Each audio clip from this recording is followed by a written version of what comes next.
ना पुतिन मान रहे हैं,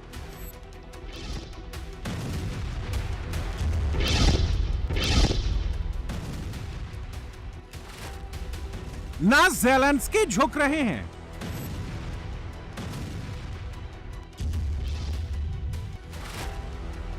ना जिनपिंग सुन रहे हैं।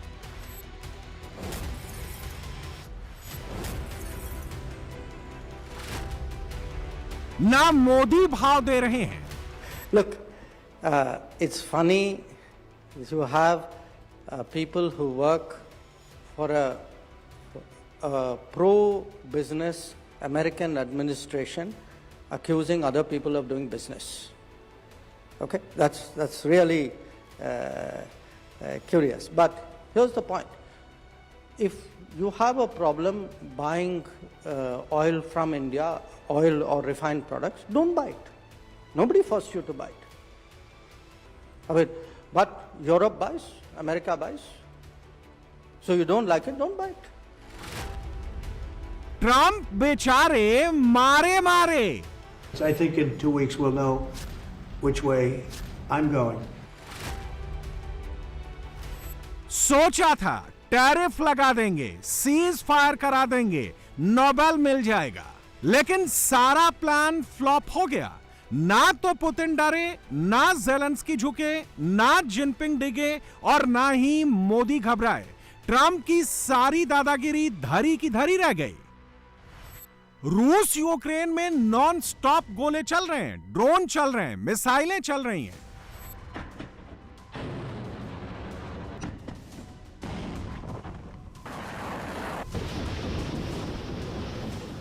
चीन रूस से नॉन स्टॉप तेल ले रहा है, ट्रंप के टैरिफ पर जमकर बोल रहा है। मोदी और जिनपिंग की मीटिंग होने जा रही है। पुतिन से भारत और तेल ले रहा है, कारोबार भी बढ़ने जा रहा है। सच्चाई तो यह है कि पुतिन, जिनपिंग, मोदी, इन तीनों ने ट्रंप को उनकी हैसियत बता दी है कि दादा होंगे दुनिया के। लेकिन यहां पर दादागिरी नहीं चलेगी, वही होगा जो उनके फायदे में होगा। टैरिफ और सैंक्शंस की धौंस तो बिल्कुल नहीं चलेगी और वो कतई नहीं होगा जैसा ट्रंप चाहेंगे। इसमें भी ट्रंप सबसे ज्यादा फ्रस्ट्रेट रूस, यूक्रेन और भारत को लेकर हैं। भारत ने युद्ध रुकवाने का झूठा श्रेय लेने नहीं दिया और पुतिन ने सीज फायर वाली दाल गलने नहीं दी। अलास्का में पुतिन से मीटिंग भी की, रिजल्ट निकला नील बटा सन्नाटा और नोबेल पाने की मुराद धरी की धरी रह गई। नतीजा यह हो गया कि रूस यूक्रेन में सीज फायर का चांस खत्म हो गया है। ज़ेलेंस्की पुतिन में युद्ध और बढ़ गया है। अब यूक्रेन रूस को लेकर ट्रंप बाल नोच रहे हैं। 7 सीज फायर कराने का दावा कर इसी पर खुश हो रहे हैं। It takes two to tango, you understand that. I wanted to have a meeting with those two. I could have been at the meeting, but a lot of people think that nothing's going to come out of that meeting. You have to be there. Maybe that's true, maybe it's not. But we're going to see. In the meantime, people continue to die.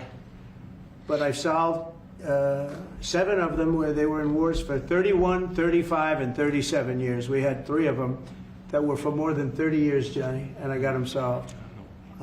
And we solved one that could have been a nuclear war with India and Pakistan. That was getting ready to be a nuclear war. I solved them all. And this one, I thought we would have had it done by now, but it's more difficult. There's a lot of anger, a lot of hatred. There's a tremendous amount of hatred there. So, but we'll see what happens. I think in 2 weeks we'll know which way I'm going. Because I'm going to go one way or the other. And they'll learn which way I'm going.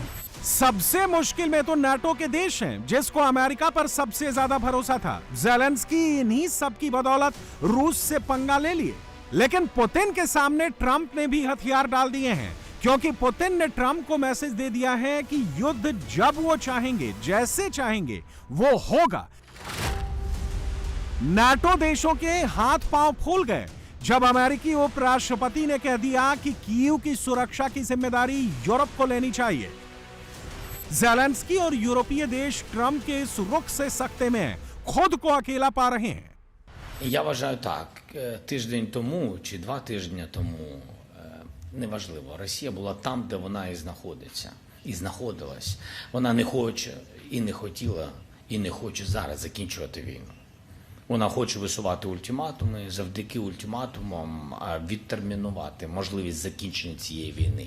Вони роблять все, щоб президент Трамп не накладав на них санкції, і роблять все, щоб Сполучені Штати Америки не тиснули тим тиском, який у Сполучених Штатів Америки є. Ось що робить Росія. Русські пробують зараз що ще зробити, щоб не зустрічатись. Питання ж не просто в зустрічі. Питання в тому, що вони не хочуть закінчувати війну. Зустріч – це один із компонентів того, як закінчити війну. Це не все. Це один із компонентів. А так як вони не хочуть закінчувати, вони будуть шукати простір для цього. І треба, щоб цей простір зменшувався. Об'єднання Америки і Європи зменшує цей простір. Простір для війни. मजेदार बात यह है कि Trump, Putin, Jinping और मोदी को पाकिस्तान समझने की भूल कर बैठे थे। सोचे थे मुनीर की तरह ये भी दुम हिलाएंगे, लेकिन ट्रंप को तीनों ने बता दिया है कि वो दुनिया के दादा हैं, तो ये किसी से कम नहीं है। Не от нас это зависит от наших, прежде всего, западных партнеров в широком смысле слова, потому что Соединенные Штаты тоже не связаны определенными обязательствами в рамках различных объединений, в том числе Североатлантического блока. Поэтому именно от руководства Соединенных Штатов сейчас зависит. पुतिन ने ऐसा कर दिया है कि ट्रंप को कुछ समझ में ही नहीं आ रहा है। भारत पर टैरिफ लगाकर रूस यूक्रेन युद्ध रुकवाने का गुब्बारा भी फूट गया है। मजेदार बात यह है कि पुतिन ट्रंप की सीज फायर पर इनिशिएटिव लेने की तारीफ कर रहे हैं और ट्रंप की कुछ सुन भी नहीं रहे हैं। हालत यह हो गई है कि ट्रंप को कुछ समझ में नहीं आ रहा है। पुतिन को टैकल कैसे करें? We're going to see if Putin and Zelensky will be working together. You know, that's like oil and vinegar a little bit. They don't get along too well for obvious reasons, but we'll see. And then we'll see whether or not I would have to be there. I'd rather not. I'd rather have them have a meeting and see how they can do. But in the meantime, they continue to fight and they continue to kill people, which is very stupid because they're losing 7,000 people now. I used to tell you 5, now they're losing 7,000 people a day. 7,000 people a week. They're losing, think of that, they're losing 7,000 people on average a week, mostly soldiers. So we want to see if we can stop it. I've stopped 7 wars.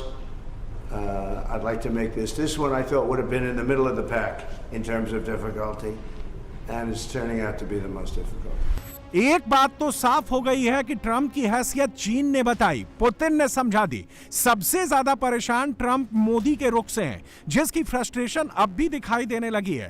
Trump का frustration किस level तक पहुंच गया है कि घर में ही भारत से 20 साल पुरानी दोस्ती में दरार डालने के लिए उन पर सवाल खड़ा हो रहा है। नतीजा ये हो गया है कि जो कोई भी अमेरिका में भारत की तरफदारी कर रहा है, ट्रंप उसी पर खींच निकाल रहे हैं। ताजा एग्जाम्पल जॉन बोल्टन पर FBI की रेड है। जॉन बोल्टन ट्रंप के पहले कार्यकाल में NSA थे। इन्होंने भारत पर ट्रंप टैरिफ पर सवाल क्या खड़ा किया? ट्रंप बिदक गए। And I think we need to have continued conversations among non-governmental Indians and Americans so that people can understand that what's happening at the very top level is not reflective of what the rest of the country thinks. And it's not much consolation, but Trump does this all the time. And that's one reason I don't think he's fit to be president. John Bolton के घर पर FBI के एजेंटों ने छापा डाल दिया। हालांकि FBI की तरफ से कहा गया है कि छापा राष्ट्रीय सुरक्षा जांच के तहत किया गया। आरोप लगा कि बोल्टन ने व्हाइट हाउस से कुछ गोपनीय जानकारी का दुरुपयोग किया। लेकिन कहा तो यह जा रहा है कि ट्रंप की नाराजगी की वजह बोल्टन का ट्रंप की नीति पर सवाल उठाना था। I'm not a fan of John Bolton. I thought he was a sleazebag, actually. And he suffers major Trump derangement syndrome, but so do a lot of people, and they're not being affected by anything we do. I don't know anything about it. I just saw that. I'll find out about it. But if you believe the news, which I do, I guess his house was raided today, but my house was raided also, called Mar-a-Lago. They went through everything they could, including my young son's room and my wife's area. They went through her drawers, as the expression goes. They went through everything you can imagine. Trump की rating दुनिया में ही नहीं, घर में भी गिर गई है। अमेरिका के भीतर भी उनकी कई नीतियों को लेकर विरोध हो रहा है।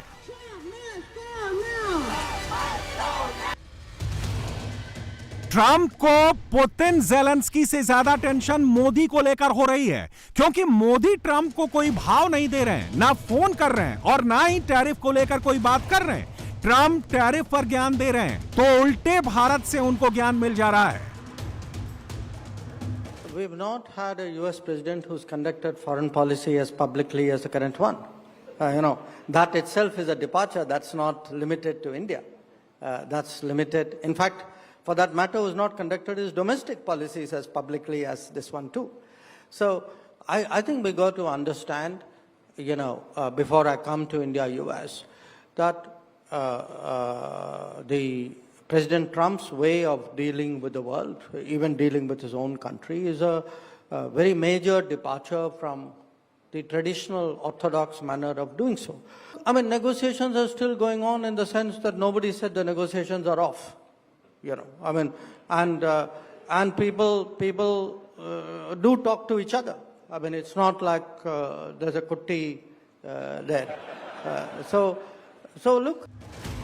कहा तो ये जा रहा है कि रूस का टैरिफ तो बस बहाना है। असल में ट्रंप को सबसे ज्यादा परेशानी इस बात की है, मोदी ने अमेरिका के एग्रीकल्चर मार्केट खोलने के सपने को चूर कर दिया और जिस तरह से मोदी ने ऑपरेशन सिंदूर में अपनी आत्मनिर्भर डिफेंस ताकत दिखाई है, ट्रंप को सबसे ज्यादा इसी से मिर्ची लग गई है। टैरिफ वॉर से पहले चीन अमेरिका से बड़ी तादाद में सोयाबीन जैसे एग्रीकल्चर प्रोडक्ट अमेरिका से खरीदता था, लेकिन एक रिपोर्ट के मुताबिक अगर सोयाबीन की बात कर लें तो पिछले कुछ महीनों से सोयाबीन खरीद का एक भी कॉन्ट्रैक्ट नहीं किया है। अपना सोयाबीन नहीं बिकने से अमेरिकी किसान बुरी तरह से परेशान है। ट्रंप को उम्मीद थी कि भारत कृषि उत्पादों में चीन का विकल्प बन जाएगा, लेकिन मोदी ने कह दिया है कि भारत के किसानों की कीमत पर ऐसा कोई सौदा मंजूर नहीं है। ट्रंप इसलिए भी परेशान है कि भारत ने अब अमेरिका के टैरिफ वॉर से निपटने के लिए नए विकल्प तलाशने शुरू कर दिए हैं। अमेरिका भारत के इस रुख से ही अपनी खींच निकाल रहा है। ट्रंप की तिलमिलाहट इसलिए भी बढ़ गई है कि मोदी ने ट्रंप के लिए चक्रव्यूह की रचना भी शुरू कर दी है। प्रधानमंत्री नरेंद्र मोदी इसी महीने के आखिर में चीन और जापान की यात्रा पर जा रहे हैं। उनकी इस यात्रा से अमेरिकी राष्ट्रपति डोनाल्ड ट्रंप को और भी ज्यादा मिर्ची लग सकती है। पीएम मोदी जापान के प्रधानमंत्री शिगेरू इशिबा के निमंत्रण पर 30 अगस्त को 15वें भारत जापान वार्षिक शिखर सम्मेलन में हिस्सा लेने के लिए 29 अगस्त को रवाना होंगे। इस डेवलपमेंट के बाद क्वाड पर खतरे के बादल मंडराने लगे हैं। अगर ऐसा होता है तो ट्रंप की सबसे बड़ी ग्लोबल डिफीट होगी। ट्रंप को पता नहीं है कि मोदी घायल शेर बन चुके हैं और घायल शेर बहुत ज्यादा खतरनाक होता है। ये बात ट्रंप जितनी जल्दी समझ लें उतना ठीक है, क्योंकि भारत अब पहले वाला भारत नहीं है। वो धोखेबाजी से लड़खड़ाता जरूर है, लेकिन अपने दम पर खड़ा होने का मादा भी रखता है।